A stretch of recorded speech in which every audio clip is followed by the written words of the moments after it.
E aí, caraca, seu cabelo tá lindo. Por isso que ligou a câmera, né?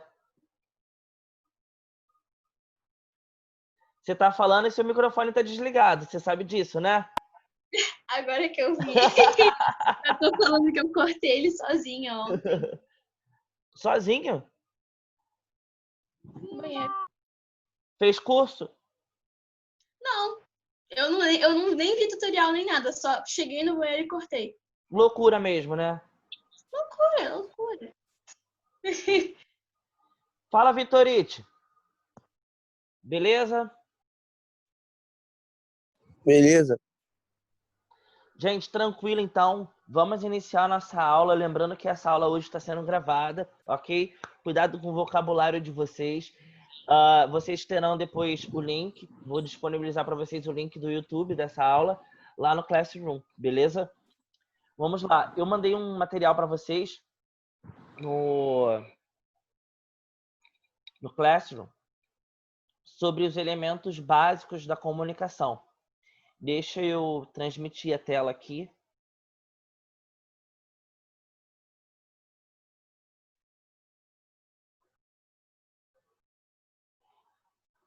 Prontíssimo. Vocês já conseguem ver a tela? Sim. Sim. Beleza. Bom.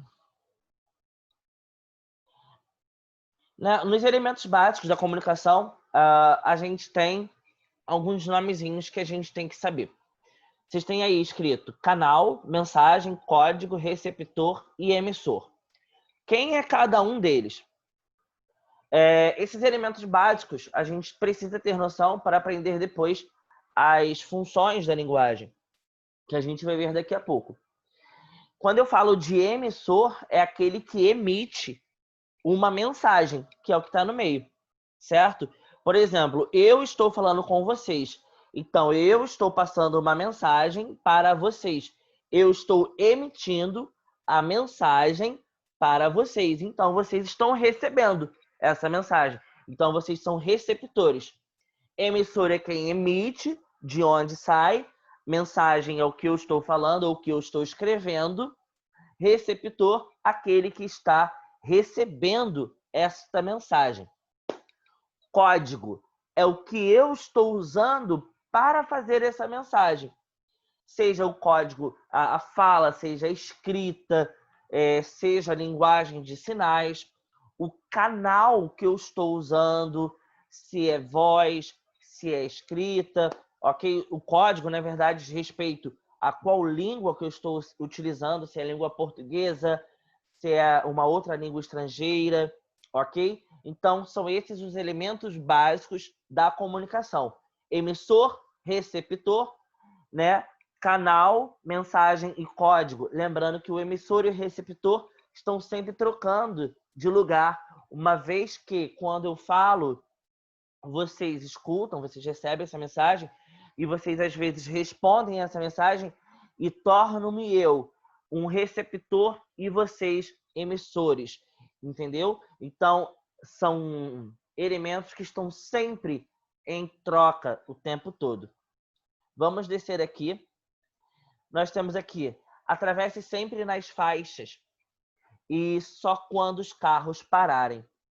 Uma mensagem aí dita, né? No trânsito é preciso ter sempre em mente o perigo que você pode causar aos outros e a si mesmo. Caminhe sempre pelas calçadas. Mantenha uma distância segura das vias e muita atenção nos cruzamentos. Ande com consciência. Isso foi uma campanha, né, de conscientização do Denatran para evitar os acidentes, né? E aqui eu tenho aqui falhas na comunicação, problemas de comunicação, humor. Outra mensagem também é um vídeo do YouTube, ok? E na comunicação escrita. Aí nós temos dois ícones que vocês conhecem bem. Um é do Messenger, do Facebook, e o WhatsApp. Muito utilizado por todo mundo hoje, né? A gente não pode falar mais que é utilizado por jovens, é utilizado por todas as pessoas. Que interpretação você faz da seguinte frase? Eu não disse que ele roubou o dinheiro. Eu não disse que ele roubou o dinheiro. Alguém disse, mas não eu. Então, eu posso falar assim, eu não disse que ele roubou o dinheiro? Estou falando que ele roubou o dinheiro que eu já tinha dito antes. Mas eu também posso falar que eu não disse que ele roubou o dinheiro. Olha aí como é que é diferente. Eu não disse que ele roubou o dinheiro. Eu não afirmei isso. Não foi o que eu quis dizer. Calma lá. Pera lá. E a seguinte é, eu não disse que ele roubou o dinheiro? Ou seja, eu já tinha falado isso, estou confirmando que ele tinha feito isso. E qual interpretação é a correta? Nós não sabemos. Eu não disse que ele roubou o dinheiro. Alguém roubou, mas não ele.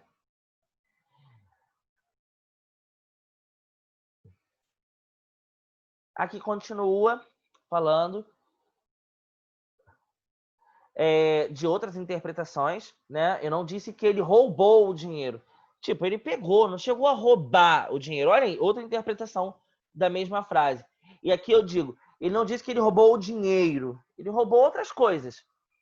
Nada é money, não o dinheiro. Beleza? Então, aí nós vimos as diferentes interpretações de uma mesma mensagem, de uma mesma escrita, né? Que eu vou ter que esperar o contexto, eu vou depender do contexto para que eu possa entender o que realmente o emissor quis dizer com aquilo.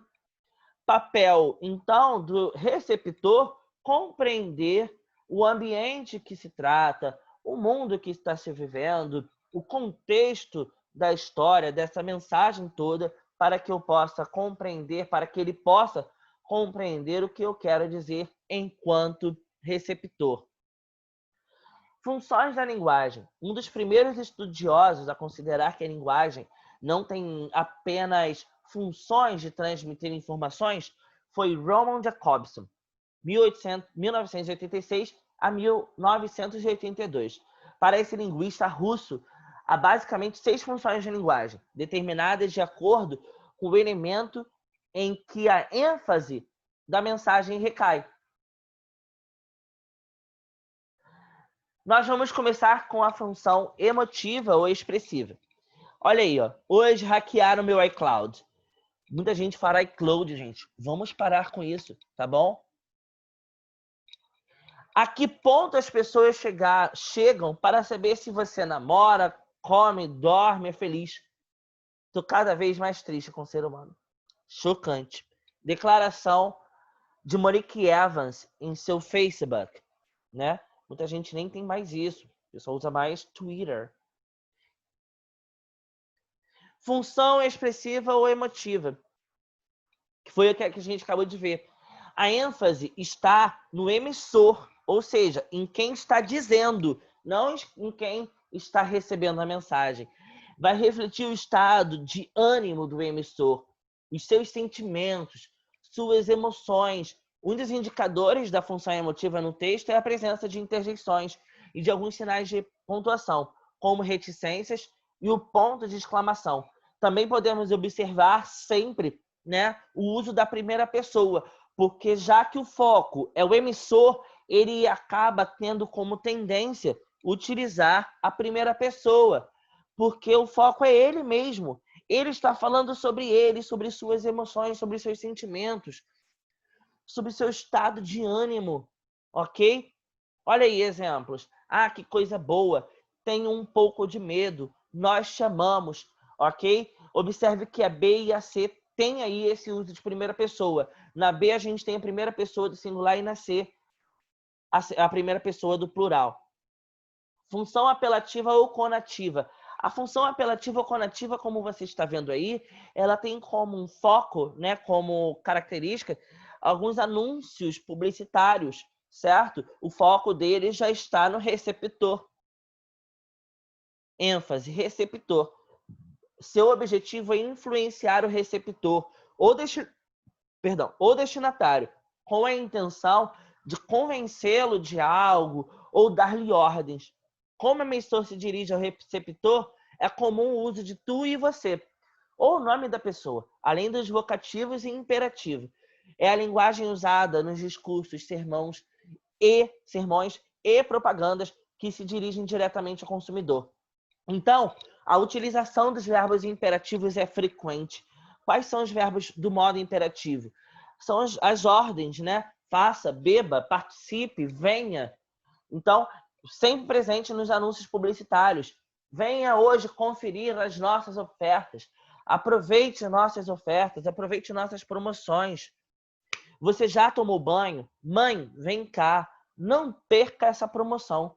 Então, olha aí, ó, como que nós temos esse modo imperativo, o uso dos vocativos. Vocativo é aquele termo que chama, termo que invoca, aquele que é destacado por uma vírgula, ok? Então, sempre tenha isso em mente, o uso de vocativos e verbos no modo imperativo, beleza? Geralmente teremos aí anúncios publicitários ou campanhas, certo? Função fática ou de contato. O melhor de Calvin. Cheguei. Oi. Oi, Calvin. Oi. Eu já te disse oi. Oi. Já chega, Calvin. Querido, converse com ele. Ele está me deixando louca. Olha aí, foi o Calvin querendo atenção, certo? Primeiro da mãe, ele não conseguiu. Depois foi pro pai e a mãe falou, ó, tô ficando louca já. A função fática ou de contato tem por finalidade, né, a ênfase é o canal, tem por finalidade estabelecer, prolongar ou interromper a comunicação. É aplicado em situações em que o mais importante não é o que se fala, nem como se fala, mas sim o contato com o emissor e o receptor. Fática quer dizer relativa ao fato, ao que está ocorrendo. Aparece geralmente nas fórmulas de cumprimento. Como vai? Tudo certo? Em expressões que confirmam se alguém está ouvindo ou está sendo ouvido. Sim, claro, sem dúvida. Entende? Não é mesmo? É a linguagem das falas telefônicas. Saudações similares. Alô, tudo bem? Como vai? Então, é essa confirmação de contato, se o canal está sendo estabelecido. Ok? Então, pode ser também aquele bilhete, né? Que ela fala rapidinha. Olá, tudo bem? Como vai? Então, função fática. Função referencial ou denotativa. Obsolência programada, perdão. Tô lendo bem pra caramba. Obsolência programada é a decisão do produtor de propositadamente desenvolver e fabricar, distribuir um produto para o consumo de uma forma que se torna obsoleto ou não funcional, especificamente para forçar o consumidor a comprar a nova geração do produto. A obsolência programada faz parte de um fenômeno industrial e mercadológico surgido nos países capitalistas nas décadas de 1930 e 1940, conhecido como descartelização, e é totalmente nocivo ao meio ambiente, sendo considerada uma estratégia não sustentável. A obsolência programada faz parte de uma estratégia de mercado que visa garantir o consumo constante através da fabricação e de forma dos produtos que satisfazem as necessidades daqueles que os compram, para se parem de funcionar e tornam-se obsoletos em um curto espaço de tempo, tendo de ser obrigatoriamente substituídos de tempos em tempos por outros produtos mais modernos. E blá blá blá, continua o texto. Ou seja, a função referencial denotativa, ela tem como ênfase o contexto referente. Transmite uma informação objetiva sobre a realidade. Dá-se prioridade aos fatos concretos, fatos e circunstâncias. É a linguagem característica dos jornais, das notícias, do discurso científico e de qualquer exposição de conceitos. Coloca-se em evidência o referente, ou seja, o assunto o qual a mensagem se refere. Então, ela é mais detalhada, ela vai ter ali os fatos, vai transmitir tudo o que aconteceu, suas circunstâncias, ok? Numa cesta de vime temos um cacho de uvas, uma maçã, uma laranja, uma banana e um morango. Esse texto informa que há dentro da cesta, o que há dentro da cesta. Logo, há uma função referencial.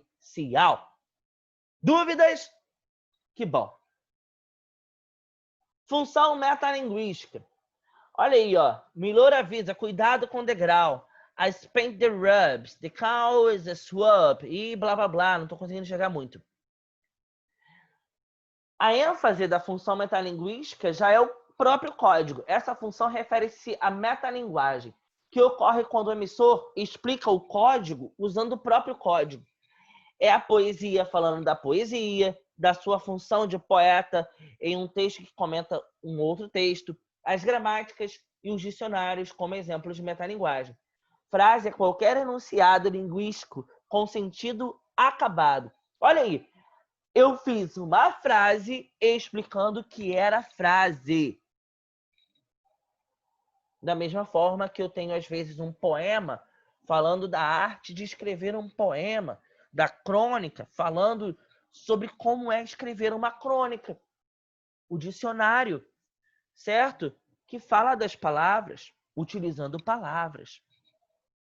A gramática, que fala da gramática, que está onde? Numa gramática. Olha aí, é a função metalinguística. Da mesma forma, quando você vê também um desenho de uma mão fazendo um desenho. Não uma mão fruta, uma mão. A mão. Desenho da mão fazendo outro desenho, né? Não é uma mão fruta desenhando uma... A mão desenhando a mão. É assim, eu vou mostrar para vocês depois. Eu tenho esse desenho. Uma das mãos desenhando uma mão. Mas Não, ficou uma fruta, mão. tá? Mas fica estranho, né? Uma mão desenhando uma mão. Coerência. Então, a função metalinguística vai falar do código, beleza? Função poética está na estrutura de como ela é feita, a ênfase e a mensagem. É aquela que põe em evidência a forma da mensagem, ou seja, que se preocupa em como dizer, do que e com o que dizer. O escritor, por exemplo, procura fugir das formas habituais e expressão, buscando deixar mais bonito o seu texto, surpreender, fugir da lógica ou provocar um efeito humorístico. Embora seja própria da obra literária, a função poética não é exclusiva da poesia, nem da literatura em geral, pois se encontra com frequência nas expressões cotidianas de valor metafórico e na publicidade. Olha aí, ó. A lua era um desparrame de prata. Em tempos de turbulência, voe com fundos de renda fixa. Se eu não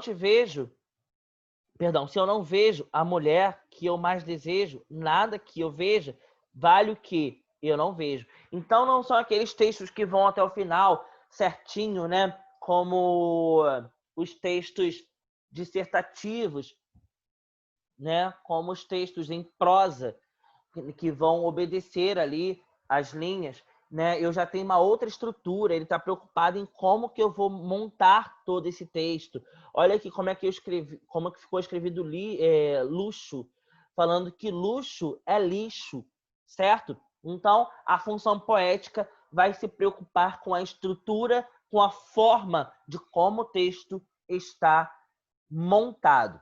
Dúvidas? Não. Atividade. Olha aqui, um carro, né? Essa é a montadora... Que montadora é essa mesmo? Mercedes? Parece que é Mercedes. Ou é Chery? Eu confundo esses...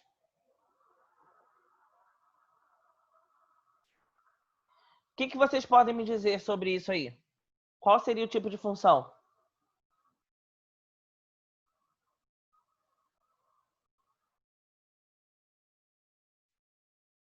Me responda depois no Classroom.